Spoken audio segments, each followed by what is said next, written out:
Well, welcome back to Ragamuffin Messages of Love. Today we're going to talk about love and marriage. We're out here at the memorial for my family, and I think that's fitting. So join me, would you?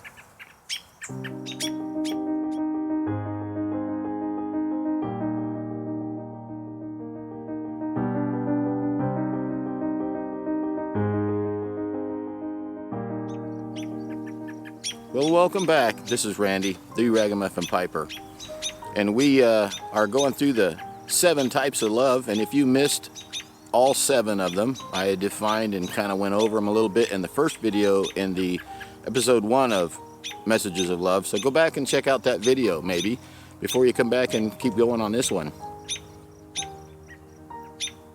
But today I'm going to put together 3 of those because I think they kind of belong together. We're out here with the memorial for my mom and dad, and I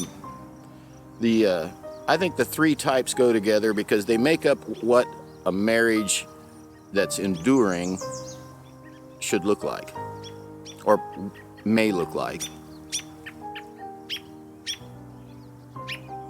There's ludus love, which is the playful butterflies in your stomach, kind of innocent attraction. It's just that young love and the blissful attraction and interest in each other. And then as you get older, there's the eros love, which is the intimate, the intense, intimate, and in marriage, the sexual attraction that the Greeks used to think would drive you crazy. And yeah, probably so.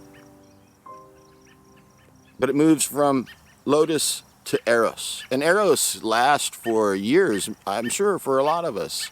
But you've always heard of the honeymoon is over type comments from people.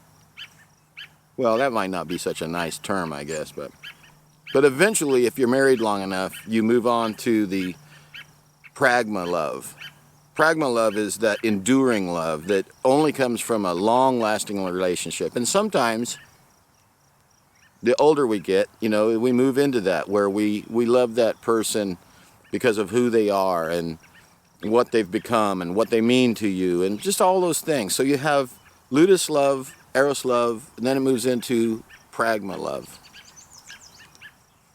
My mom and dad were married for 60-some years, 62 years, 64 years, something like that. And I share this to you from a first-person perspective of seeing that type of thing. I didn't really see their early stages. I was born when they were later in life. But I think that this is going to be one of those messages today that's not really a scripture based. You know, we're not going to have a Bible verse. It's more of observation and just trying to give you some insight and some personal wisdom, if I have any, and maybe some life lessons. Something that really is common when you go to marriage counseling things is, you know, it takes 50%, and you know, you've heard that, and I'm not saying any of these are wrong, all right? They have their place. But a marriage is 50-50. Have you heard that? Everybody has to give 50%. And that's not wrong, but I just want to set the premise. You hear that a lot. You also hear, your marriage, you have to give, each partner has to give 100%. 100%. If you're not both giving 100%, you can't come together and be successful. I'm not going to say I disagree with either one of those. But here's the life lesson coming. I heard something the other day. I'm gonna give credit where credit is due, but I don't know who to credit. I read an article, and it was really good. So we're gonna go back to the 50-50 in marriage, in a relationship, and we're gonna talk about it like this. And I want you to think about this, and I'm gonna keep it short. Marriage is 50-50. You both have to be able to put in your 50% to make the 100% of the marriage work. And after the eros phase has been there a while, and life comes, and kids come, and drama comes, What happens to the 50%? What happens when one partner can't give the 50%?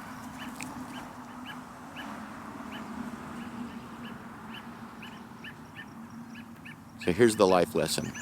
When my wife can't give 50%, she may only come to the relationship that day with 30%.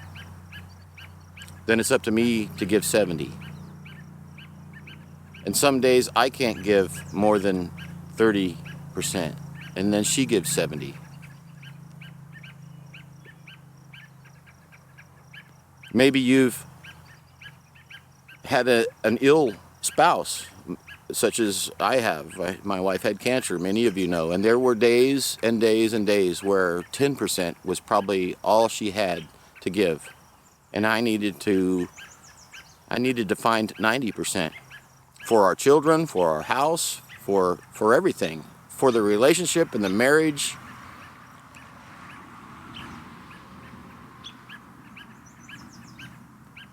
You don't have to, but do you want to be married 60 plus years? I know a lot of you watching this have been married as long as I have, and probably longer. But have you ever thought about it in that way? This article that I read said that's the kind of the way they start their day. You know, they kind of let each other know throughout the day, you know, I've only got about 40% today. And the other one, through love, says, well, I've got you covered. Don't you worry, I've got you covered. I got the balance. What a gift we could give each other if we could live our marriages and each of us know that the other one has us covered. Baby, today I only have 40%, you know. I'm not feeling good. There's too much stress at work. 40% is all I got. And the spouse looks right back at him and said, that's all right, I got the 60%. I got you covered today. Now, I'll grant you, this is not going to work if one person is always given the 60 and the 70 and the 80% and the other person's never making it up to 50. Never covering for the other spouse. That's marriage. That's love in marriage. That's pragma. That's the long enduring love. So I'm just going to leave that with you guys today. You know, how much of the 50% can you carry today? Maybe you can sit down with your spouse and talk about this and say, you know what? Let's try this. Let's try each day to let each other know what I can do today. I got my 50%. Do you? If you don't, I can cover you. Well, I hope you got something out of this. I really did. The article was a great insight. I've been married 36 years, and you know what? It's never too late to learn. And when you do stop learning, hopefully you see Jesus right then. Because that's when you stop learning here, is when you die. Have a great day, everybody. Thanks for dropping in, and I hope you'll share this particular video. It's a special life lesson to me that I think that young couples could really learn from. Mid-age couples and yeah, older couples like me. I'm not going to say Mrs. Ragamuffin Piper. She's not old. She's 29 plus change.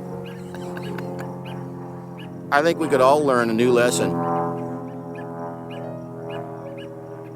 I think we could all use help keeping our relationship going. There's going to be hard times and there's going to be good times. So use that, put it in the bank, and pull it out when you need to. Cover her 60% today. Cover his 70% tomorrow. And let's put love back into marriage. Have a great day. Thanks for being here. This is Ragamuffin Piper. God bless you. Make it the best day yet.